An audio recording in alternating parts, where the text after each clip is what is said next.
सकाळच्या वेळेस आपल्या सर्वांच्या मागे खूप गडबड असते, मग आपण अशा झटपट होणाऱ्या नाश्त्याच्या शोधात असतो। तर आज आपण खूप सोप्या पद्धतीमध्ये रवा उपमा प्रीमिक्स कसं बनवायचं ते पाहणार आहोत।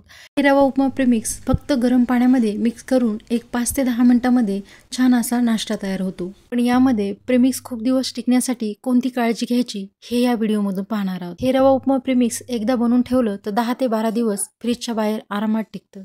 नमस्कार, स्वागत आहे तुमचे वैशालीज किचनमध्ये। व्हिडिओ आवडल्यास व्हिडिओला लाईक आणि चॅनलला सबस्क्राईब करायला विसरू नका। चला तर मग रवा उपमा प्रीमिक्स हे कसं बनवायचं ते पाहू। गॅसवरती कढई ठेवली। इथे मी 2 कप बारीक रवा घेतला। साहित्य आपण एक एक करूनच पाहणार आहोत। बारीक रवा घेतलेला आहे। रवा आपल्याला चाळून वापरायचा इथे। 2 कप रव्याचं इथे सगळं प्रमाण घेतलेलं आहे। जेवढे काही साहित्य आहे तेवढं 2 कप रव्याच्या प्रमाणानुसार घेतलेलं आहे। सुरुवातीपासून गॅसची फ्लेम लोच ठेवायची। हा रवा आपल्याला लो फ्लेमवरती तेल न घालता भाजून घ्यायचा आहे। हा रवा भाजताना आपल्याला कंटिन्युअसली हलवत राहायचा आहे, कारण आपण हा लो फ्लेमवर भाजतो तर एकसारखा हा रवा भाजला पाहिजे। अशा पद्धतीने भाजून घ्यायचं। रव्यामध्ये बरंच मॉइश्चर असतं। असं एखादं वाटीचं किंवा कपाचं प्रमाण सेट करून ठेवायचं, त्यानुसार आपल्याला पुढचं साहित्य घ्यायला सोपं पडतं। रव्यामध्ये बरंच मॉइश्चर असतं, त्यामुळे आपल्याला तेल न घालता असंच भाजून घ्यायचं। रव्यामधलं पूर्ण मॉइश्चर आपल्याला काढून टाकायचं आहे। रवा पूर्ण हलका फुलका आणि कडक झाला पाहिजे अशा पद्धतीनं भाजून घ्यायचा। रवा चांगला उलटण्याला हलका लागेपर्यंत भाजून घ्यायचा आहे। असा रवा भाजल्यामुळे प्रीमिक्स खूप दिवस टिकतं। त्यामध्ये ओलसरपणा अजिबात आपल्याला राहू द्यायचा नाही। 7 ते 8 मिनिटांनंतर रव्यामधून चांगला हलकासा सुवास येत आहे। रवा मिक्स करताना उलटण्याला चांगला हलका फुलका लागला की समजावं रवा चांगला भाजलेला आहे। मोठ्या गॅसवरती लो फ्लेमवरती रवा भाजण्यासाठी 7 ते 8 मिनिटाचा वेळ लागला।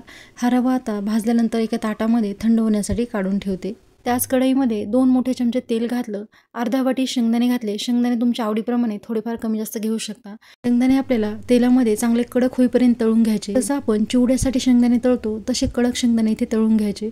शेंगदाण्याचा खूप जास्तही रंग बदलू द्यायचा नाही, कारण तळल्यानंतर आणखीच त्याचा रंगामध्ये बदल येतो। हलकेसे रंग बदलले की शेंगदाणे आपण इथे काढून घेणार आहोत।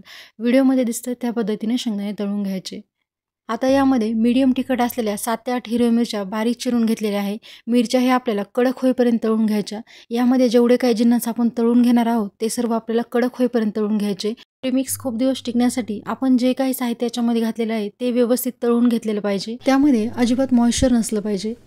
आता यामध्ये मिरच्याला पण चांगली हलकीशी टेस्ट यावी त्यासाठी थोडंसं चिमूटभर इथे मीठ घातलेलं आहे तेलामध्ये। तर ह्या मिरच्या चांगल्या अशा कुरकुरीत मी इथे तळून घेते। मिरच्या आपल्याला मीडियम फ्लेमवरती किंवा हाय फ्लेमवरती चांगल्या कुरकुरीत होईपर्यंत तळून घ्यायच्या। व्हिडिओमध्ये दिसते त्या पद्धतीच्या मिरच्या चांगल्या तळल्या एका ताटामध्ये काढून घेते। आता यामध्ये 15 ते 20 कढीपत्त्याची पानं आपल्याला तेलामध्ये चांगले तळून घ्यायचे, कुरकुरीत होईपर्यंत तळून घ्यायचे। आता इथे तुम्ही पाहू शकता पानं तेलामध्ये तळून चांगले हलके फुलके झाले। आता हे तळलेले पानं एका ताटामध्ये काढून घेते। सुरुवातीलाच मोठे 2 चमचे तेल घातलं होतं, तेल शिल्लक आहे। आता यामध्ये आपल्याला कांदा चांगला परतून घ्यायचा आहे। तर इथे मी मोठे 2 कांदे असे बारीक चिरून घातलेले आहे। कांदाही आपल्याला चांगला कुरकुरीत होईपर्यंत तळून घ्यायचा आहे। इथे तुम्ही गॅसची फ्लेम हाय पण करू शकता, कांदा पटकन भाजण्यासाठी किंवा परतण्यासाठी। गॅसची फ्लेम इथे मी हाय करून चांगला कांदा हा परतून घेणार आहे। हाय फ्लेमवरती अधूनमधून मिक्स करत एक 7 ते 8 मिनिटाचा इथे वेळ लागतो। कांदा चांगला आपल्याला कुरकुरीत होईपर्यंत भाजून घ्यायचा, तळून घ्यायचा। असेल तर तुम्ही यामध्ये आणखी तेल घालून चांगला कांदा तळून घेऊ शकता, पण कमी तेलामध्ये पण कांदा व्यवस्थित तळला जातो। तर इथे मी अधूनमधून मिक्स करत कांदा चांगला रंग बदलेपर्यंत तळून घेते। तुम्ही इथे कांद्याची क्वालिटी आणि क्वांटिटी बघू शकता, किती मोठा कांदा होता, आता तळून आणि भाजून तो कितकुसा झालेला आहे। अशा पद्धतीनं कांदा कुरकुरीत भाजून घ्यायचा। भाजलेला कांदा ताटामध्ये थंड होण्यासाठी साईडला ठेवते। आता इथे तुम्ही पाहू शकता कांदा, कढीपत्ता, शेंगदाणे आणि हिरवी मिरची छान अशी कुरकुरीत इथे मी भाजलेली आहे। तुम्हाला मी इथे तोडून पण दाखवते बघा, असे छान तुकडे पण होतात हाताने। अशा पद्धतीनं साहित्य भाजून घ्यायचं। गॅसवरती कढई ठेवली, 1 चमचाभर तेल घातलं। तेल आता खूप घालायचं नाही, 1 चमचाभर तेल घातलं, 1 चमचा मोहरी घातली, पाऊण चमचा जिरे वापरले तिथे मी। दोन्ही चांगलं फुलू द्यायचं, तडतडू द्यायचं। त्यानंतर 1 चमचा मी इथे तीळ घातले। तुम्हाला हवा असेल तर तुम्ही याच्यामध्ये मूग डाळीचा पण वापर करू शकता, पण मी हे घातलं नाही। त्यानंतर आपण जो भाजून घेतलेला रवा आहे तो याच्यामध्ये घालायचा। यामध्ये कांदा, शेंगदाणे, हिरवी मिरची आणि कढीपत्ता भाजून घातलेला ते पण याच्यामध्ये घालायचं। चांगलं मिक्स करून घ्यायचं। 2 कप रव्यासाठी इथे मी 1 चमचा मीठ घातलेलं आहे। मिठाच्या क्वालिटीनुसार आणि उपम्यामध्ये तुम्ही किती पाणी घालता त्यानुसार मीठ थोडंफार कमी जास्त लागू शकतं। आता यामध्ये पाव चमचा मी इथे हळद घातलेली आहे। हळद घालणं पूर्णत्व ऑप्शनल आहे, आमच्याकडे घालतात म्हणून मी इथे हळद वापरली, नाही घातली तरी पण चालणार। फोडणी तयार केल्यापासून आतापर्यंत गॅसची फ्लेम लोच होती. आता गॅस बंद करायचा. हे सर्व साहित्य आपल्याला चांगलं मिक्स करायचं. हे प्रीमिक्स एखाद्या ताटामध्ये काढून घ्यायचं.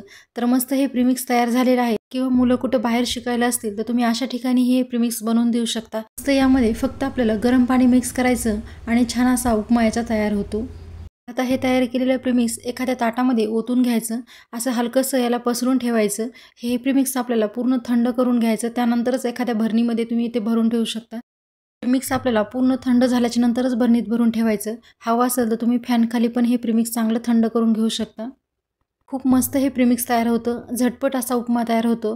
तुम्हाला हवं असेल तर तुम्ही काही भाज्या याच्यामध्ये परतून वापरू शकता. पण एवढ्या ह्याच्यात जरी तुम्ही पाणी घालून बनवलं तरी पण उपमा छान होतो. हे प्रीमिक्स मी चांगलं थंड करून घेतलं. अशा एखाद्या भरणीमध्ये भरून ठेवायचं. फ्रीजशिवाय हे प्रीमिक्स 10 ते 12 दिवस आरामात टिकतं. चला तर मग उपमा कसा बनवायचा ते पाहू. इथे मी कढई गॅसवरती ठेवली. एका कपाला 3 ते 3.5 कप पाणी वापरायचं. प्रमाण कोणतंही असू द्या, वाटीचं किंवा कपाचं. 1 कप जर तुम्ही हे प्रीमिक्स घातला असेल तर 3.5 कप किंवा 3 कप इथे पाणी घालायचं. जर तुम्हाला नाश्ता लगेच करायचा असेल तर तुम्ही इथे 3 कप पाणी वापरा. जर का तुम्हाला मुलांच्या डब्यासाठी बनवून द्यायचं असेल तर 3.5 कप पाणी घाला. म्हणजे उपमा बऱ्याच वेळासाठी मऊसूद राहील. आता इथे मी 3.5 कप पाणी घातलेलं आहे. पाण्याला चांगली उकळी येऊ द्यायची. इथे तुम्ही पाहू शकता पाण्याला खळखळून अशी उकळी आलेली आहे. 100 ग्रामचा कप आहे तर 3.5 कप पाणी घातलेले मी त्याच कपानं आणि 100 ग्रामच्या कपानं हे प्रीमिक्स घेतलेलं आहे. त्याला चांगली खळखळून उकळी आल्याच्या नंतर हे प्रीमिक्स याच्यामध्ये घालायचं. तुम्हाला काही याच्यामध्ये सीझनल भाज्या ॲड करायच्या असेल थोडं तेलावरती परतून त्यानंतर तुम्ही याच्यामध्ये पाणी घालून मिक्स घालू शकता किंवा असंही बनवलं तरी पण खूप छान उपमा लागतो. प्रीमिक्स पाण्यात घातल्याच्या नंतर एकदा चांगलं मिक्स करून घ्यायचं. गॅसची फ्लेम लो टू मीडियम किंवा मीडियम ठेवायची. झाकण ठेवून एक 5-6 मिनिटासाठी याला चांगली वाफ देऊन घ्यायची. झाकण ठेवून याला चांगली वाफ देऊन घेऊ. 2-3 मिनिटं झालेले आहे. झाकण काढून याला पुन्हा एकदा चांगलं मिक्स करून घ्यायचं. अधूनमधून याला मिक्स करून घ्यायचं म्हणजे खाली पण लागणार नाही. आता याला चांगलं व्यवस्थित मिक्स केलं. पुन्हा आपल्याला झाकण लावून एक 2-3 मिनिटं आणखी छान शिजून घेऊ. 2-3 मिनिटानंतर झाकण उघडल्याच्या नंतर इथे पहा तुम्ही छान असा उपमा तयार झालेला आहे. पुन्हा एकदा याला चांगलं मिक्स करून घ्यायचं आणि गरमागरम सर्व करायचं. तुम्हाला माझ्या अशा नवनवीन रेसिपी पाहायला आवडत असतील तर व्हिडिओला लाईक आणि चॅनलला सबस्क्राईब करायला विसरू नका. भेटूया पुन्हा अशाच एका नवीन रेसिपीसोबत. तोपर्यंत धन्यवाद.